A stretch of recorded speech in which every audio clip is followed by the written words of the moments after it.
It is February in Montreal. There is one subject on people's minds, and that's the Montreal Canadiens. The Habs are part of a culture in this city, and the devotion of its fans is unrivaled in the NHL.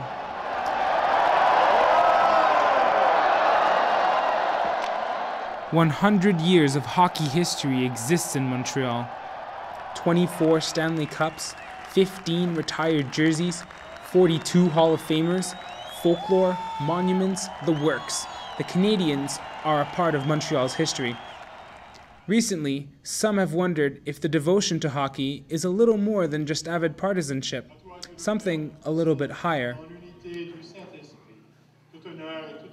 The city's top university, l'Université de Montréal, is offering a class on the religion of the Montreal Canadiens. A religion? Really? When does one cross the line between religious fever and into religious fervor? We went to l'Université de Montréal to ask theology professor Olivier Bauer what his class was all about.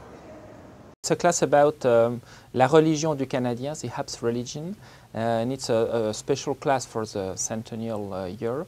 And it's a class with, where we are thinking about this common phrase that the Canadien is a religion here in Montreal. And we are thinking, what does that mean? Is that real? Is it Canadien is a real religion? And what does that mean? What does that mean really for person, for believers, for fans, and so on? There is more to religion than church bells and Sunday Mass. Rituals, folklore, and mythology all play a role in religious worship. In that regard, la religion du Canadien is alive and well. It's possible to apply each kind of religion to the specific case of the Canadiens de Montréal. I think it's important to underline that. But it's probably very different if you are talking about an institutional religion. That's clear that the Canadien is a kind of church with dogmas, with rules, with rites, and so on. But it's also a kind of popular religion. There is some devotions that are not supported by the Canadien, neither by any church, for example. It's also a kind of civil religion, because for every Quebecois, whatever the religion is, it's a kind of testimony of the strength of the Quebecois and the possibility for them to win, and to win a lot of Stanley Cup, for example. So I think each kind of religion we can apply each kind of religion to the Canadiens de Montréal. We went to Montreal's Temple of Hockey to get the opinion of some of the followers. I'm from Collingwood, Ontario, 2 hours north of Toronto. Some made sacrifices to be there. I traveled 1,500 kilometers for this game tonight. This is my third game with the Leafs and the Habs this year, and that should give you an idea of how passionate I am about the Montreal Canadiens. Remember, like sport, in today's era, it's a microcosm of society, so we go to watch the Habs to get away from our problems and embrace something we love, which is hockey. Hockey's religion. Others took their devotion to a whole other level. We say a prayer before every game. We were actually at the Old Orchard at a bar having a beer, and before we drank our beers, we actually stopped, bowed our heads, and prayed. That's right. That we went to We're that game. safe Habs fans. We got a hotel room downtown, even though we live in Montreal, because we know that there will be a time in the night where we might have to chug a beer for the Habs, because if we want them to put in that effort, we're going to have to put in that effort as well. That's right. Well, let's put it this way. On a game night, my girlfriend does not call me. Yeah. Same here. They're trained. We train our girlfriends to leave There us are no alone. when I die, I like And my if there's an coffin to be emergency, draped with and the if there's an Habs flag. emergency, it comes at intermission. Yeah. This is getting a little serious. The Montreal Canadiens are a sports franchise. Tickets are limited and can cost hundreds of dollars. We decided to take our questions to a higher power. Donald Tremblay is the head priest of the parish in Saint-Eustache. He is an avid Canadiens fan, attends games with a jersey over his Roman collar. He plays hockey, is in a hockey pool, and even discusses the Habs with parishioners after Mass.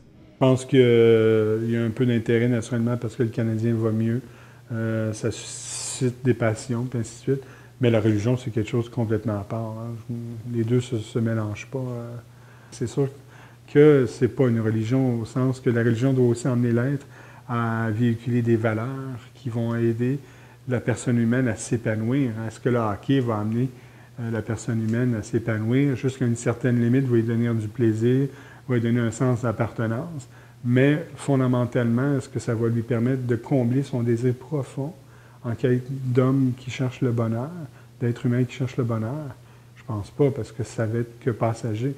Hein, la religion, elle, emmène l'être humain à s'épanouir sur une vie, hein, indépendamment des conséquences de la vie.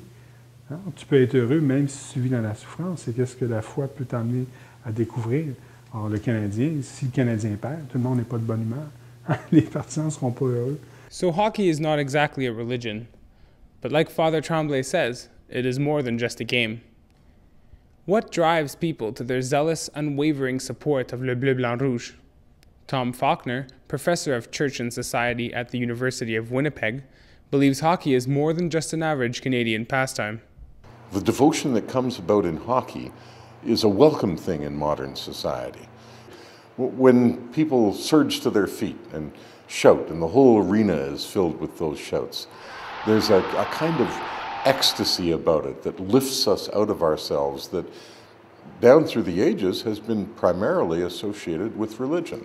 I know psychiatrists who, when they deal with patients who feel alienated from the community in which they live, instead of putting them through 40 sessions of psychotherapy, get them to get season's tickets to the Winnipeg Blue Bombers or the Toronto Maple Leafs or the Montreal Habs.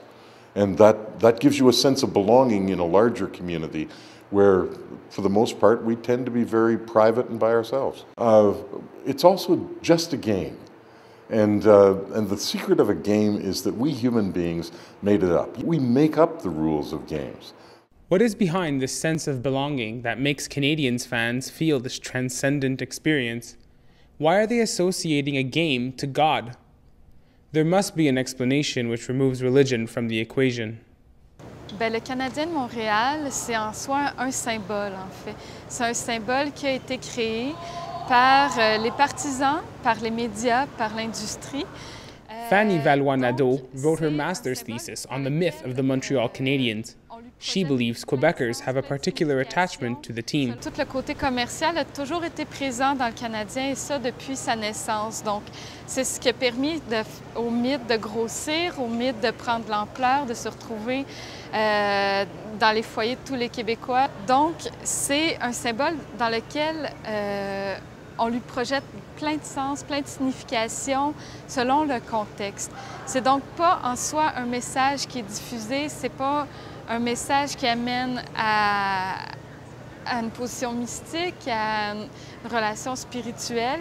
C'est plutôt un contenant qu'on intègre plusieurs choses, plusieurs requêtes, basées énormément sur l'ordre de l'identitaire et de l'appartenance. We put the question to the team whether or not the Montreal Canadiens was in fact a religion.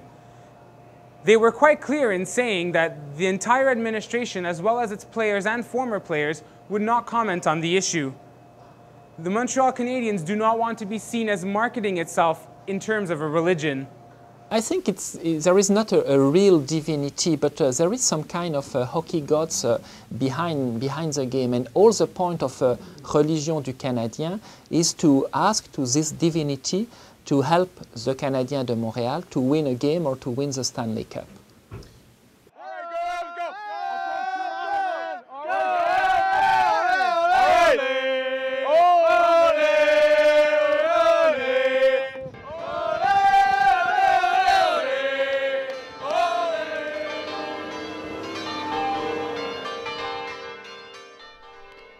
Maybe the hockey gods are not smiling upon the Montreal Canadiens.